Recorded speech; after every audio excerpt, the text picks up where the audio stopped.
Hello, brothers and sisters. Now we're going to do number 6 of the Jezebel spirit, and it is envy.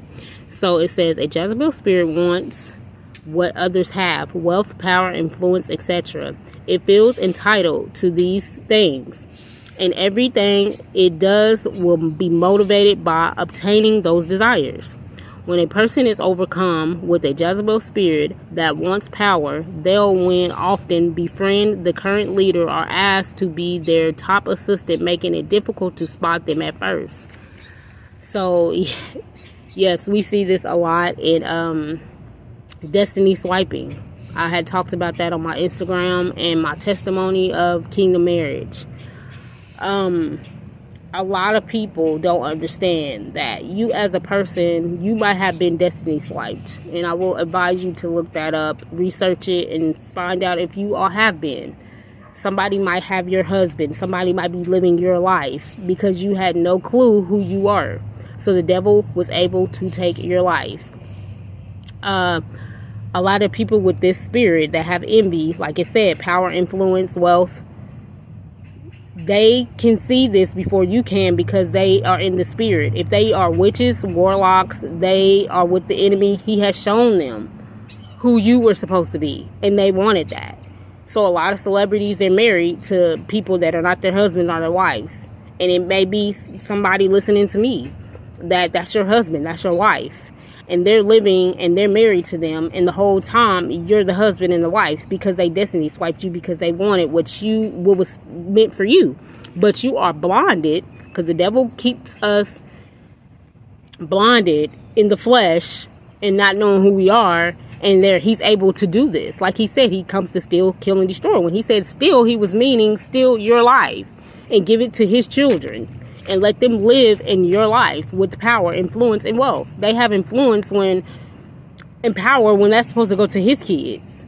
I figured this out, as I started coming with God. He started unveiling who I was, who my husband was, and somebody the whole time was trying to take that place, and the only way they can know is if they wake up in time because you have awakened. Your souls the two becomes one. So you are already married in the spirit. So once you wake up, it wakes them up. And then they start to realize that something's going on. As you're praying, you're awakening them. So people do this all the time. This happens a lot. The devil does not make movies just for entertainment. He makes it to tell you this is what's happening. But we think it's entertainment. No, he's telling us what he's doing, what he's been doing. We are asleep. That's what they mean by you're asleep. You sleep to who you truly are. You are wealthy. You have power. You're the one that's supposed to be the influencer. Not these people on YouTube influencing junk or celebrities influencing devil worshiping and all this other stuff. No, you're supposed to be pushing God's purpose, his word, his truth. You're supposed to have the masses looking to Jesus. And so they took that from you and they're pushing the enemy's agenda. So a lot of women, and men, like he said, they want this power. So they will see somebody that is in has a powerful title and in a position, and they will become their friend. And we've seen this in a lot of movies because the devil was letting us know this really occurs, and kill them and take their position. Or harm them and take their position, or threaten them, blackmail them, whatever, to take their position because they want that. They envy them. They want their life. And like I said in the number 5, you don't have to do this because people don't understand that but the devil makes it seem like, no, you have to steal, kill, and destroy to get what you want. No, you don't. Because your desires were God's desires. The desires you have is what the covenant you made in heaven. That's why it's in your heart. That's why it's a desire, because it's something that's already yours. So you don't have to envy or steal, kill, and destroy because it's already yours. But you have to go through God to get it. Reparations. You have to go through God to get it. It's something that's already yours.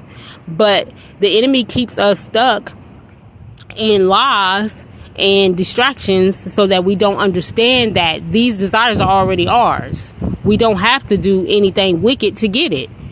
We don't have to sell drugs. We don't have to steal. We don't have to kill. We don't have to do anything but be the person God wanted us to be in the first place, who we originally are, our authentic selves. But now we are playing characters because we forgot who we was, because all these distractions have overtake us, all these lies. And that's why he says you have to, when you come to him, he resets you. You reprogram the mind. All the filth and the lies that you've been taught, he erases that from you, and he instills the truth in you. And you become who you were always meant to be. Because what these lies have done to you is harden your heart towards God, towards life. You have a hardened heart. You upset. You're like, why I gotta live like this? Why I have to suffer? Why this? Why that? But it's no one's fault but ours, because we allowed the enemy to tell us who we are. We never looked outside. We never seek to find. We always let our enemy tell us what we're supposed to be doing, when we're supposed to be celebrating, when we're supposed to be doing what we should be doing on our own.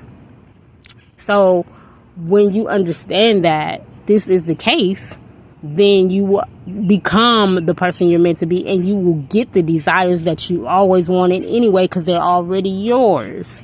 So I just wanted to say that. Much love and all praises to the Most High.